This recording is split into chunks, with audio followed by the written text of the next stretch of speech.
Hello class. तो कैसे हैं आप सभी लोग। स्वागत स्वागत स्वागत, बहुत बहुत नमस्कार, बहुत बहुत स्वागत है आप सभी का एक बार फिर से सैम्पल पेपर की सीरीज़ के अंदर, जहां पर आज हम लोग डिस्कस करने जा रहे हैं sample paper of class 6। Latest sample paper है फॉर साइंस ओलंपियाड फाउंडेशन। और इस ओलंपियाड को जो इंग्लिश सब्जेक्ट से देना चाहते हैं उनके लिए now I am here with this sample paper. अब चलो इसको सॉल्व करते हैं, लेकिन इससे पहले अगर आप लोग ओलंपियाड की तैयारी कर रहे हैं और इसको क्रैक करना चाहते हैं तो एग्ज़ाम्स आर ऑन हेड। किस चीज़ का इंतजार कर रहे हो भाई। You can join our all olympiad complete preparation course. सभी क्लास के लिए, सभी ओलंपियाड के लिए और सभी सब्जेक्ट के लिए अवेलेबल है। Price equal 1000 rupees. इसकी लिंक आपको डिस्क्रिप्शन बॉक्स और पिन कमेंट में मिल जाएगी। अब हम लोग बढ़ते हैं अपने एक्चुअल सैम्पल पेपर की तरफ। साइंस ओलंपियाड फाउंडेशन की तरफ से इंग्लिश सब्जेक्ट वाले बच्चों के लिए सैम्पल पेपर है, लेटेस्ट सैम्पल पेपर। अब इस सैम्पल पेपर के बारे में आपको अच्छे से समझा देता हूँ। तो जो आप सैम्पल पेपर नहीं, मतलब क्वेश्चन पेपर के बारे में, तो जो आपका एग्ज़ाम है उसमें आपको 50 क्वेश्चन देखने को मिलेंगे। हर क्वेश्चन एक मतलब हर क्वेश्चन नहीं, ये जो आपका पूरे क्वेश्चन है इसको आपको 1 घंटे में आपको देना होगा। ठीक है, 50 क्वेश्चन है पेपर में, 1 घंटे में पूरा पेपर देना है। ये जो आपका एग्ज़ाम है 4 सेक्शंस में डिवाइडेड है। पहला है वर्ड एंड स्ट्रक्चर नॉलेज, यानी यहाँ पर आपको बेसिकली शब्द दिए होंगे या कोई सेंटेंस दिया होगा और उस सेंटेंस से आपको एक शब्द दिया होगा और उस जो वर्ड है उससे आपको सिनोनिम पूछ सकता है, एंटोनिम पूछ सकता है, उसमें एरर पूछ सकता है। ठीक है, उसकी आपको मीनिंग पूछ सकता है, स्पेलिंग पूछ सकता है, यानी वर्ड की स्ट्रक्चर की नॉलेज आपको यहाँ पर पूछी जाती है। 30 क्वेश्चन आपको देखने को मिलेंगे इस सेक्शन से। हर क्वेश्चन 1-1 नंबर का होगा। दूसरा है रीडिंग सेक्शन। नाम से ही पता चल रहा है कि आपको यहाँ पर कुछ रीड करने के लिए दिया जाएगा, यानी आपको कोई टेक्स्ट दिया जाएगा और वहाँ से आपसे 10 क्वेश्चन पूछे जाएंगे। 1-1 नंबर का क्वेश्चन होगा हर। उसके बाद आता है स्पोकन एंड रिटन एक्सप्रेशन, यानी यहाँ पर आपको 2 या 3 लोग बात कर रहे होंगे और उस बात से निकाल कर आपको क्वेश्चन पूछा जाएगा। 5 क्वेश्चन होंगे, हर क्वेश्चन 1-1 नंबर का। और इन सभी सेक्शंस के जो हार्ड क्वेश्चन होंगे वो आपको अचीवर सेक्शन के अंदर देखने को मिलेंगे, यानी टॉपर्स के सेक्शन के अंदर, यानी हार्ड क्वेश्चन आपको यहाँ पर देखने को मिलेंगे। अब चूँकि क्वेश्चन हार्ड हैं तो हर क्वेश्चन 3-3 नंबर का होगा, ना कि 1 नंबर का। अब ये सारे सेक्शन किस सिलेबस से आते हैं उसको ही बता दूँ भाई। तो जो आपका सेक्शन 1 है ये आता है जैसे स्पेलिंग हो गया, कॉलोकेशन हो गया, ईडियम हो गया, होमोनिम हो गया, होमोफोन हो गया, synonym, antonym, noun, pronoun, verb, phrasal verb, adverb, adjective, article, preposition, conjunction, punctuation, tense, active, passive voice, है ना, रिपोर्टेड स्पीच। इन सारी चीज़ों को अगर आप लोग पढ़ सकते हैं, इन सारी चीज़ों को आप पढ़ लिए हैं तो आप सेक्शन 1 को दे सकते हैं। अब भैया मैं आपको बहुत ज़रूरी बात बता दूँ, ये सारे वर्ड को आपको सुनकर बहुत ज़्यादा डर लग गया होगा। करे भैया तो बहुत सारी चीज़ें हैं, मैं तो कक्षा 5 का बालक हूँ, पापा कहते हैं बड़ा नाम करेगा, लेकिन मेरा भी पढ़ने का मन ही नहीं करता, मैं कैसे इसको करूँ। तो शांत हो जाओ मेरे भाई, क्योंकि आप क्लास 6 में हो, कोई क्लास 10th या बड़ी क्लास में नहीं हो, है ना। बोर्ड तो है नहीं आपके, आप बड़ी क्लास में हो नहीं, तो आपको बस इन सारे टॉपिक्स को समझ लेना है। समझ लेना यानी इन सभी टॉपिक्स के बारे में आपको थोड़ा बहुत पता होना चाहिए। यानी मैं आपको ये नहीं कह रहा कि अगर आप टेंस टॉपिक को पढ़े तो आप उसमें पूरे टेंस को एकदम अच्छे से पढ़ लें, ऐसा नहीं कह रहा हूँ। आप टेंस को समझ लें, आप एक्टिव पैसिव मतलब सभी चीज़ों को समझो। एक चीज़ को अच्छे से मत पढ़ो, क्योंकि अगर एक चीज़ को जो बच्चा बहुत डीप में पढ़ेगा वो नहीं पास होगा। जो बच्चा सभी चीज़ों को थोड़ा थोड़ा पढ़ेगा वही पास होगा। ठीक है, तो इन चीज़ों को देख के डरो नहीं, सब 1-1, 2-2 घंटे के टॉपिक हैं, सबको पढ़ लेना, आप पास हो जाओगे। दूसरा से अब यही चीज़ आपको पढ़नी ही है, इसके बाद सारी चीज़ें बहुत आसान है। कैसे, जो सेक्शन 2 है इसमें आपको क्या करना है, रीडिंग सेक्शन है। यानी भैया आपको कोई किसी ने मैसेज लिख रखा है, न्यूज़ की हेडलाइन आ गई, न्यूज़पेपर आ गया, कोई मैसेज आ गया, कोई लेटर आ गया, ठीक है, कोई न्यूज़ की रिपोर्ट आ गई, कोई टाइम टेबल है ना, कोई इंक्वायरी बोर्ड है ना, या फिर कोई मान लो, मतलब समझ रहे हो ना, यानी किसी भी तरीके के टेक्स्ट हैं, इन टेक्स्ट को अगर आप पढ़ पा रहे हैं और इनको पढ़ने के बाद आप इनके आंसर दे पाएंगे। यानी अगर आपको कोई मैसेज मिल गया और आपका भाई उस मैसेज में से आपसे सवाल पूछेगा तो आप उसका आंसर दे पाएंगे, तब आप रीडिंग सेक्शन को दे सकते हैं। ठीक है, यानी तुरंत का काम है, कोई रटने रटाने वाला काम इसके अंदर है नहीं। तीसरा वाला इससे भी ज़्यादा आसान है। बाहर निकल जाओ घर से बाहर निकल कर देखो चाची चाचा क्या बात कर रहे हैं, देखो मामी मामा क्या बात कर रहे हैं। यानी पूरी दुनिया एक दूसरे से जो बात कर रही है, इस बात को सुनो और सुनने के बाद अपने घर पर आ जाओ। छोटे भाई, बड़ी बहन, छोटी बहन, यानी अपने सिबलिंग से कहो कि अब मैंने ये सारी बातें सुन रखी हैं भैया कि मौसी के यहाँ ये हो रहा है, मामा के यहाँ ये हो रहा है, मामा इसकी तैयारी कर रहे हैं, मौसी को नहीं बता रहे, मौसी इसकी तैयारी कर रहे हैं, बुआ को नहीं बता रही हैं। ठीक है, तो इस तरीके से सारा जो बातें हैं उनको पता कर लो, आकर अपनी बहन भाई को बता दो और कह दो कि अब तू क्या कर, इससे मुझसे सवाल पूछ। वो जो सवाल पूछेगा अगर उस सवाल का जवाब तुम दे पा रहे हो तो तुम इस सेक्शन को देने के लिए भी तैयार हो। इसको दे लिया, अब जो टाइम बचा है उसमें हमारी क्लासेस को देख लो, है ना, हमारी क्लासेस को देख लो, अच्छे से प्रैक्टिस कर लो, सभी क्वेश्चन के हार्ड क्वेश्चन भी हम तुमको करवा देंगे, उन क्वेश्चन को कर लो, उन क्वेश्चन को कर लोगे, अगर उन क्वेश्चन को भी दे पाओगे तब तुम सेक्शन 4 यानी अचीवर सेक्शन को भी दे दोगे, आराम से पेपर को पास कर लोगे। ठीक है, ये था आपका पूरा का पूरा सिलेबस। अब हम लोग बढ़ते हैं इन्हीं क्वेश्चन की तरफ। ठीक है, अब भाई आप कह रहे हैं कि सिलेबस तो मैंने समझ लिया, अब मुझे थोड़ा लेवल तो पता चल जाए कि आखिर ये जो पेपर है, इस पेपर में जाऊंगा तो क्वेश्चन के लेवल निकलेंगे या मेरे लेवल निकलेंगे, तो किसके लेवल निकलेंगे इसको पता करने के लिए क्वेश्चंस के लेवल पता कर लेते हैं। तो इसलिए मैं सैम्पल पेपर लेकर आ गया हूँ। इसके अंदर आपको 50 क्वेश्चन नहीं, इसके अंदर आपको 10 क्वेश्चन देखने को मिलेंगे, लेकिन हर सेक्शन से क्वेश्चन आए गए हैं। पहला है वर्ड एंड स्ट्रक्चर नॉलेज, यानी यहाँ पर वर्ड से आपको क्वेश्चन पूछे गए हैं। जैसे आपको बहुत अच्छा सेंटेंस दे रखा है, कह रहा है कि I hosted a Christmas eve party where the cooks dash ate before the guest arrived. कह रहा है कि मैंने, है ना, आपके सर नमन भैया ने क्या किया, मैंने क्या किया भैया, क्रिसमस ईव की पार्टी रखी। होस्टेड यानी बेसिकली बनाना, रखना है। जैसे भारत कोई गेम्स को, स्पोर्ट्स को होस्ट करता है ना, है ना, या फिर मान लीजिए अब आपके यहाँ न्योता हो गया, न्योता करूँगा, आपके यहाँ मान लो पार्टी है, तो आपके पिताजी इस पार्टी को रखेंगे ना, तो जो उस पार्टी को रखता है उसको क्या कहा जाएगा कि भैया आपके पिताजी ने इस पार्टी को रखी, यानी your father hosted this party. ठीक है, तो होस्ट करना यानी किसी पार्टी को रखना। तो मैंने क्या किया भैया, क्रिसमस ईव की एक पार्टी रखी, जहाँ पर मैंने कुछ कुक्स बुलाए, कुक्स यानी जो खाना बनाएंगे, इन कुक्स को मैंने बुलाया, लेकिन 8 बिफोर द गेस्ट अराइव्ड, यानी मैंने गेस्ट को कहा था भैया 8 बजे से पार्टी शुरू होगी, 8 बजे आना। मेरे जो कुक्स थे वो 5 बजे आ गए, 6 बजे तक खाना बनाकर 7 बजे तक उस खाने को खाकर चले भी गए।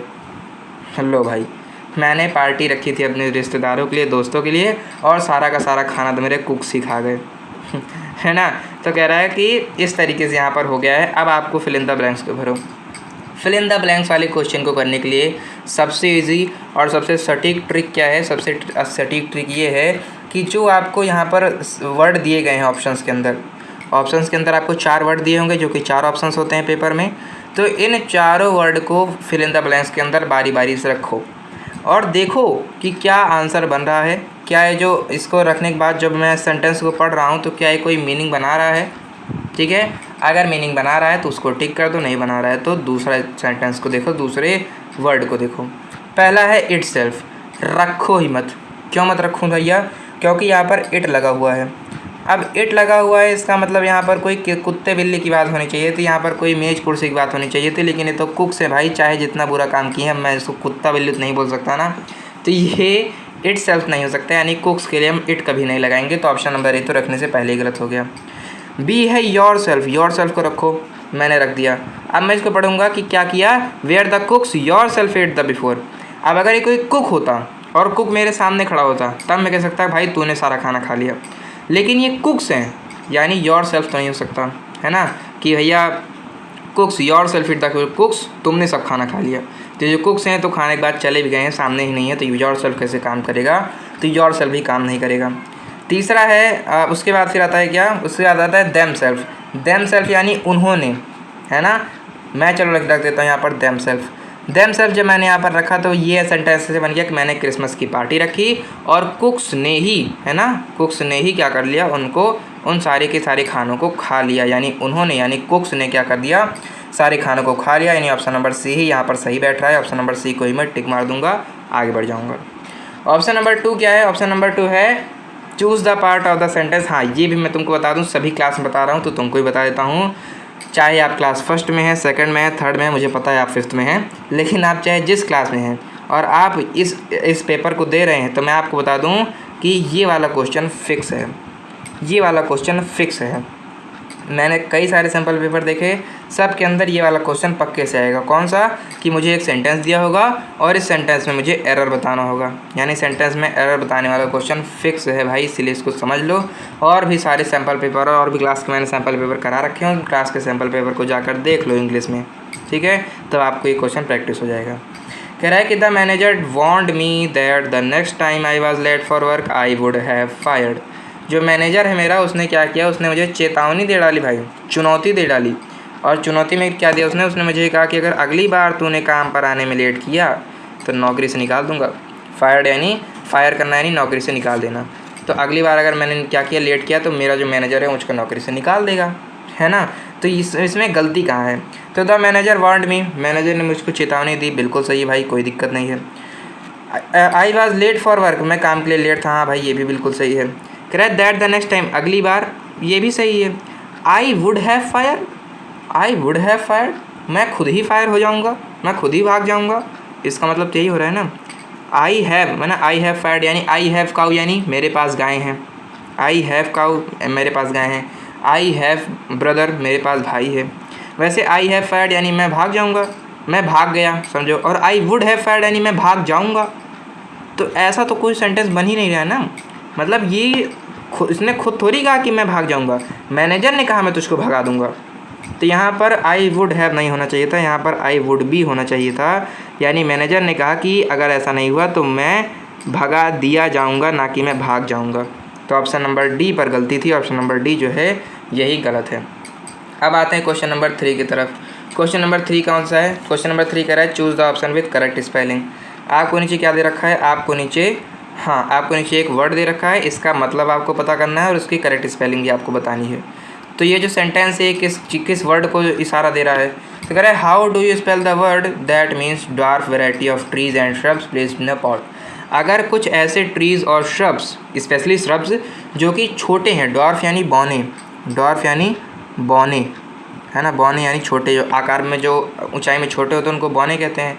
तो जो बौने पेड़ हैं और पॉट में रखे जाते हैं, इन तरीके के पेड़ों को आप क्या कहते हैं? तो मुझे पता है भैया, इन तरीके के पेड़ को तो मैं बॉन्साई कहता हूँ, इन तरीके के पेड़ को तो मैं बॉन्साई कहता हूँ। तो सारी चीज़ों को समझो और समझने के बाद इन सारे वर्ड को पढ़ लो, ठीक है। स्पेलिंग वाले में आप ये भी कर सकते हैं, स्पेलिंग वाली की ट्रिक अगर बोलूँ तो आप ये कर सकते हैं कि आप जो वर्ड आपको दे रखे हो उसको पढ़ लो। जब आप उस वर्ड को पढ़ लोगे तब आपको क्या पता चल जाएगा, तब आपको उसमें से पता चल जाएगा कौन सा वाला सही है। तो मुझे पता है कि ये जो इसका सही वाला वर्ड है उसको बॉन्साई पढ़ा जाता है। अब आप इसको पढ़ते हैं। ऑप्शन नंबर ए कह रहा है बंसाई, बिल्कुल गलत है भाई, बंसाई नहीं है तो बॉन्साई है। तीसरा है बॉन्साई, हाँ भाई दूसरा है बॉन्साई, बॉन्साई सही है। अगला है बॉन्सेव, ये भी गलत है भाई, ये भी गलत पढ़ रहा है। और दूसरा है बंसोव, ये भी गलत है भाई, बॉन्साई सही है, बॉन्साई सही है। ऑप्शन नंबर बी ही सही हो जाएगा। क्वेश्चन नंबर 4 की तरफ आ जाओ। क्वेश्चन नंबर 4 कह रहा है choose the correct option for underline word. नीचे आपको एक वर्ड दे रखा है अंडरलाइन कर और ये क्या है ना, ये क्या है, वह ये क्या है, मतलब प्रीपोजिशन है, कंजक्शन है, क्या है, इसी को आपको मुझे बताना है। तो कह रहा है my younger sister got an opportunity to study at Oxford University. मेरी जो छोटी बहन है उसको ऑक्सफोर्ड यूनिवर्सिटी में पढ़ने के लिए क्या है भैया, उसको ऑक्सफोर्ड यूनिवर्सिटी में पढ़ने की अपॉर्चुनिटी मिली है। तो इस अपॉर्चुनिटी को हमको भी नहीं छोड़ना है, हमको यहाँ पर इसका एरर बता देना है। एरर नहीं, तो हमको बता देना है कि यहाँ पर जो अंडरलाइन वर्ड है एट, ये जो एट है, ये अंडरलाइन वर्ड है एट, ये एट क्या है? तो भाई मैं तुमको बता दूं कि जो एट है ये तो एक प्रीपोजिशन है, ये तो आपको पता ही होना चाहिए। जब आप ग्रामर को अच्छे से पढ़ेंगे तब आपको पता चलेगा कि जो एट है ये एक तरीके का प्रीपोजिशन है, ऑन जो है एक तरीके का प्रीपोजिशन है। तो ये तो हो गया प्रीपोजिशन। अब मैं इसी खुशी में गया अपने क्वेश्चन को टिक करने, यहाँ पर आकर मुझे पता चला अरे भैया तो सब के सब प्रीपोजिशन ही है, अब मैं कैसे टिक करूँ? तो आपको प्रीपोजिशन को थोड़ा और अच्छे से पढ़ना पड़ेगा। तो प्रीपोजिशन बेसिकली 7 तरीके के होते हैं, प्रीपोजिशन भी 7 तरीके के होते हैं। कौन सा? वो वर्ड जो कि बेसिकली प्रीपोजिशन ऑफ टाइम को बताएं, यानी जैसे एट है ना, नहीं प्रीपोजिशन ऑफ टाइम यानी जैसे ऑन है ना, या फिर मतलब ऑन संडे, ऑन मंडे, तो यहाँ पर जो ऑन होगा प्रीपोजिशन ऑफ टाइम हो जाएगा। प्रीपोजिशन ऑफ मूवमेंट है ना, अगर कोई किसी के चलने वाले वर्ड जो प्रीपोजिशन बताए उसको प्रीपोजिशन ऑफ मूवमेंट कहेंगे। तीसरा है प्रीपोजिशन ऑफ प्लेस, वो प्रीपोजिशन जो कि प्लेस को बताएं, जैसे एट यानी ऑक्सफोर्ड यूनिवर्सिटी एक प्लेस है और इसको बताने वाला प्रीपोजिशन है एट, यानी एट जो है यहाँ पर ऑप्शन नंबर बी सही हो जाएगा, यानी जो एट है ये यहाँ पर प्रीपोजिशन ऑफ प्लेस है। अगला है प्रीपोजिशन ऑफ पोजीशन, यानी प्रीपोजिशन जो किसी की ऑनरशिप को बताए, यानी मेरे पास ये है, मेरे पास वो है, इस तरीके के प्रीपोजिशन जो बताएं उसको प्रीपोजिशन ऑफ पोजीशन कहते हैं। इसको आपको कोई मतलब नहीं है।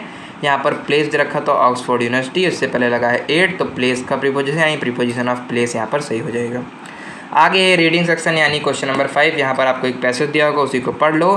पैसेज है the lion and the bull, बहुत ही ज़्यादा इंस्पायरिंग स्टोरी। एक शेर और एक बुल यानी सांड यानी बैल, ठीक है, ऑक्स यानी बैल होता है, बुल यानी तो सांड ही होता है, ठीक है, तो सांड, ठीक है, इस तरीके से। तो क्या कह रहा है कि a lion prowled about a pasture. 2 word भैया मुझको बड़े मुश्किल मिल गए। एक है प्राउड और दूसरा है पास्चर। प्राउड का मतलब होता है घात लगाकर बैठना, घात लगाकर बैठना। अब भाई चूँकि एक लॉन है तो वो तो घात लगाकर ही बैठेगा ना कि कैसे मैं इनको मार दूँ। तो प्राउड का मतलब होता है घात लगाकर बैठना। पास्चर यानी ग्रास लैंड, यानी कुछ ऐसी ज़मीन जहाँ पर बहुत ज़्यादा घास हो तो उसको आप पास्चर कहेंगे। पास्चर यानी grass land, grass land, grass land, इसको आप पास्चर कहेंगे। वेयर 4 बुल्स वर ग्राजिंग, जहाँ पर क्या कर रहे थे, जहाँ पर 4 जो बुल्स थे, जहाँ 4 सांड थे, वो क्या कर रहे थे, ग्रास कर रहे थे यानी चर रहे थे। यानी एक घास का मैदान था जहाँ पर 4 जो बैल थे वो क्या कर रहे थे, चर रहे थे, और उन्हीं बैलों को खाने के लिए एक शेर जो था वो घात लगाकर बैठा था। He tried many times to capture them, उनको खाने के लिए इसने कई बार प्रयास किया, लेकिन हर बार क्या होता था, but each time he failed, लेकिन हर बार वो फेल कर जाता था यानी हार जाता था। When ever he came near, जैसे ही उनको खाने के लिए पास आता था ना, the 4 bull turned and form a ring, जो 4 बुल थे, जैसे मान लो एक ये है, एक ये है, एक ये है, एक ये है, ये चारों बुल क्या करते थे, कुछ इस तरीके से हो जाते थे, कुछ इस तरीके से हो जाते थे, ठीक है। और जब इस तरीके से हो जाते थे, इस तरीके से जैसे ही हो जाते थे, तो जो शेर था ना, हाँ 4 विल टर्न द रिंग, एक तरीके से रिंग बना देते थे। So that no matters which way the lion approach, तो इससे कोई फ़र्क ही नहीं पड़ता था कि जो लॉन है वो इस साइड से आ रहा है, इस साइड से आ रहा है, इस साइड से आ रहा है, किस साइड से आ रहा है, इससे कोई मैटर ही नहीं था, इससे कोई दिक्कत ही नहीं थी। क्यों? क्योंकि मतलब चाहे जिस रास्ते से वाए, he was met by their horns, उसका जो मिलाप होता था वो सबसे पहले किससे मिलता था, उनकी बड़ी बड़ी सींगों से मिलता था, और इसी से डर कर वो भाग जाता था, ठीक है। यानी हर बार क्या करते थे, इस तरीके से, जैसे इधर से आएगा तब भी इनको सींग पड़ेगी, इधर से आएगा तब भी सींग पड़ेगी, इधर से आएगा तब भी, यानी चाहे जिधर से आता उसको सींग पड़ जाती और वो डर कर भाग लेता शेर हमारा। अब one day however the bull had a quarrel and would not speak to one another, एक दिन क्या हुआ, जो बुल थे उनके बीच में क्वेरल हो गया। क्वेरल यानी फाइट, जो बुल थे उनके बीच में क्या हो गई, फाइट हो गई। फाइट यानी मतलब एक दूसरे को मारा नहीं, एक दूसरे से बहस हो गई, लड़ाई झगड़ा हो गया। और would not speak to one other, और एक दूसरे से वो दोनों बात भी करना छोड़ दिए, यानी वो सारे जो बुल थे वो एक दूसरे से बात भी नहीं करते। Each went alone to separate part of the pasture to graze, अब जो घास का मैदान था उसके अलग अलग पार्ट में सब लोग चले गए चरने के लिए, यानी चारों लोग अलग अलग जगह चले गए। And this was the moment for the lion had been waiting for, और यही तो समय था जिस समय के लिए हमारा जो शेर था वो इंतज़ार कर रहा था। And then one by one he attacked the bull and made an end of then, और अब चूँकि वो खा भी सकता था बुल को, क्योंकि अब वो चाहे जिस रास्ते से आता उसको क्या मिलता, वो बुल को खा सकता था, पीछे से आकर खा लेता। इसीलिए एक एक कर जो लॉयन था उसने क्या किया, उसने सबको खा लिया और क्या किया, सबका अंत कर दिया। कह रहा है कि सबका अंत कर दिया। अब कह रहा है कि वेल फेड एंड कंटेंटेड, सबको ख़त्म करने के बाद एकदम आराम से खाया, और कंटेंटेड यानी बेसिकली उसको धैर्य मिला, यानी तृप्त हो गया वो खाने के बाद। और जब वो खाने के बाद तृप्त हो गया तब वो क्या कहता है, द लॉयन थॉट दो, अब इसके खाने के बाद लॉयन सोचता है, क्या सोचता है, दोज बीस्ट यानी वाइल्ड एनिमल, बीस्ट यानी वाइल्ड एनिमल, यानी वो जो जंगली बैल थे ना, जो जंगली सांड थे, वो अभी भी खा रहे होते, वो अभी भी ग्रेजिंग कर रहे होते, वो अभी भी चर रहे होते। हैड दे रिमेंबर्ड, अगर उनको ये चीज़ याद होती, यानी वो जो बुल थे, वो जो सांड थे, वो अभी भी क्या करते, वो अभी भी चर रहे होते अगर उनको ये चीज़ याद होती। क्या चीज़ याद होती, united we stand, divided we fall. इसको आपको भी याद रखना है, क्या कि अगर ज़िंदगी में आप यूनाइटेड रहेंगे, अगर ज़िंदगी में आप एक दूसरे से जुड़े रहेंगे, एक दूसरे के साथ रहेंगे, तब आप तब आप किसी भी मुश्किल के सामने, किसी भी मुश्किल परिस्थिति के सामने खड़े हो सकते हैं। एंड डिवाइडेड वी फॉल, और जैसे ही हम डिवाइड हुए, जैसे ही हम एक दूसरे से अलग हुए, वी फॉल, हमें हमारी स्थिति से गिरने में देर नहीं लगेगी, तुरंत गिरेंगे, पट से गिरेंगे। ठीक है, ये थी आपकी कहानी। क्वेश्चन क्या कह रहा है, what did the lion try, lion किस चीज़ का ट्राई करता था, ईट द ग्रास, भैया लॉयन घास थोड़ी खाएगा, शेर घास थोड़ी खाएगा, तो ऑप्शन नंबर बी ए गलत हो गया। टू कैप्चर द 4 बुल, हाँ भैया यही तो करता था, हमारे बुल को खाना चाहता था वो। To fight the bull, bull से लड़ना चाहता था, नहीं ऐसा भी नहीं है, नन ऑफ द दीज, ऐसा भी नहीं है। ऑप्शन नंबर बी यानी वो हमारे जो बुल थे उनको खाना चाहता था लॉयन। क्वेश्चन नंबर 6 है, the lion could not catch the bull because the bulls, अब जो लॉयन था वो बुल को नहीं पकड़ पाता था, उन सांड को नहीं खा पाता था। क्यों? क्योंकि वो सब बहुत तेज़ दौड़ते थे, नहीं, बहुत बहादुर थे, नहीं, वो सब यूनाइट रहते थे, यानी एक दूसरे के साथ रहते थे। ऑप्शन नंबर ए सही हो जाएगा। तीसरा सेक्शन है स्पोकन एंड रिटन एक्सप्रेशन का, यानी यहाँ पर आपकी बोलचाल की बात आती है। तो पहला है जो लड़का, उसका नाम है कैथी। कैथी क्या कहता है, व्हाट हैपेंड टू यू, तुम्हारे साथ क्या हुआ। और फिर आता है हमारा लौरा। इसका बेचारी का नाम ही है लौरा। अब भाई तुम फिर वही बात ना, फिर मैं ऐसे बोलूँगा तो तुम लोग कमेंट में टाइम लगाते, अरे सर जी यहाँ पर आप नॉटी हो गए। भाई उसका नाम ही लौरा है तो मैं क्या करूँ, लौरा नाम है इसका, लौरा। ओके, इसका नाम है लौरा। तो आप लौरा क्या कहता है, लौरा कहता है कि जो कैथी है वो कहता है व्हाट हैपेंड टू यू, तो लौरा कहता है कि किमी dash just happened she had a bad day. जो कैथी है वो कहता है तुमसे क्या हुआ, तो लौरा कहता है कि किमी dash just because she had a bad day, किमी ने ऐसा कर दिया, क्यों कर दिया, क्योंकि उसका जो दिन था वो बहुत ज़्यादा बेकार था।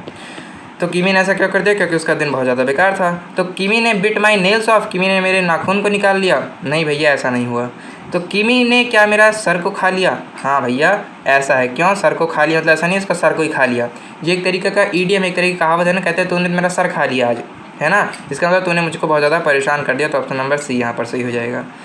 तीसरा 8वां है माइंडी। माइंडी कहता है कि I know you are eager, eager यानी excited. I know you are excited to go to the UK, मुझे पता है कि तुम यूके जाने के लिए बहुत ज़्यादा एक्साइटेड हो, यूके जाने के लिए तुम लोग बहुत ज़्यादा एक्साइटेड हो। तो फिर कहता है येस आई एम, सैंडी कहता है हाँ मैं हूँ। लेकिन माइंडी कहता है but you haven't been accepted so yet, लेकिन तुम अभी भी एक्सेप्टेड नहीं हो। क्यों, क्योंकि फर्स्ट पहले अपना काम तो पूरा कर ले, है ना, ये मतलब इसके कहने का ही मतलब पहले अपना काम तो पूरा कर ले। तो इसके लिए ईडियम क्या होता है, इसके लिए ईडियम होता है फर्स्ट कैच योर हेयर, सबसे पहले अपना काम पूरा करो तब दूसरी चीज़ की इंतजार करो। ऑप्शन नंबर बी सही हो जाएगा। क्वेश्चन नंबर 9 कह रहा है कि my grandfather was in the army so we had the provision to shop at the dash considerably at low prices. हमारे जो दादाजी थे वो आर्मी में थे, इसीलिए हम इस जगह पर, इसीलिए हमारे पास ये अधिकार था कि हम इस वाली शॉप में क्या कर सकते हैं, ख़रीदारी कर सकते हैं। क्यों, क्योंकि यहाँ पर सामान लो प्राइस मिल जाता है। तो इसके लिए मैं तुमको बताऊँ कॉन्सेप्ट ये भाई कि जो भी मेरे भी आस पड़ोस में लोग हैं, यानी जो भी लोग फ़ौज में होते हैं, उनके लिए बेसिकली एक कैंटीन टाइप बनाई जाती है और उस कैंटीन में उनको सामान मिलता है विदाउट टैक्स। ठीक है, तो अगर वो हैं या फिर उनके कोई रिश्तेदार हैं, रिश्तेदार मतलब उनके घर परिवार के लोग हैं, तब वो क्या कर सकते हैं, उस कैंटीन में जाकर सामान खरीद सकते हैं। मतलब केवल खाना ही नहीं, सभी तरीके के सामान मिलते हैं और वहाँ पर उनको विदाउट टैक्स मिलता है, यानी बहुत ज़्यादा सस्ता हो जाता है। तो जो कैंटीन होता है उसको क्या कहते हैं, उसको कॉमिसरी कहते हैं। उसको क्या कहते हैं, कॉमिसरी कहते हैं। उसको क्या कहते हैं, कॉमिसरी कहते हैं। और सबका मतलब आप मुझे कमेंट बताइए। पैरागन का मतलब बताइए, एपियरी का मतलब बताइए, वेंटेज का मतलब बताइए। इन सब का मतलब आप मुझे कमेंट सेक्शन में प्लीज़ बता दीजिए। क्वेश्चन नंबर 10 है it was a bit easy to write in the exam but I was a dash when I had to appear for the final interview. कह रहा है कि पेपर में तो लिखना बहुत आसान होता है, लेकिन जब फाइनल इंटरव्यू के लिए मैं बुलाया जाता हूँ तब मैं बहुत ज़्यादा क्या हो जाता हूँ, डैश हो जाता हूँ। अब ग्लूम हार्ट हो जाता हूँ मैं, क्या कोई ग्लूम हार्ट हो जाता हूँ, नहीं भैया इसको कोई मतलब नहीं बन रहा। बंडल ऑफ नर्व्स हो जाता हूँ, यानी बहुत ज़्यादा क्या हो जाता हूँ, बहुत ज़्यादा बेसिकली बंडल ऑफ नर्व होना यानी बहुत ज़्यादा नर्वस हो जाना। अगर आप किसी चीज़ के लिए बहुत ज़्यादा नर्वस हो गए तब आप कह सकते हैं कि आपका बंडल ऑफ नर्व में आ गया भैया, ये तो बहुत ज़्यादा नर्वस है। बिटर एंड का ये मतलब नहीं है, प्लेटर ऑफ वाइस का मतलब नहीं है। तो आशा करता हूँ आपको ये सारी चीज़ समझ में आ गई हैं। ये था आपका आज क्लास का कंटेंट। बाकी अगर आप वो लोग इस कोर्स को ज्वाइन करना चाहते हैं तो आप डिस्क्रिप्शन बॉक्स और पिन कमेंट के लिंक को देख सकते हैं।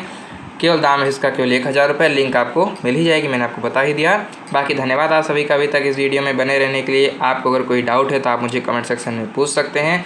बाकी इस होमवर्क को भी कमेंट सेक्शन में कर देना, वीडियो कर देना लाइक, चैनल कर देना सब्सक्राइब, शेयर करनी है वीडियो को अपनी ओलंपियाड प्रिपेयरिंग दोस्तों को। बाकी मैं मिलता हूँ आपको नेक्स्ट क्लास में, तब तक के लिए पढ़ते रहिए। बहुत बहुत धन्यवाद।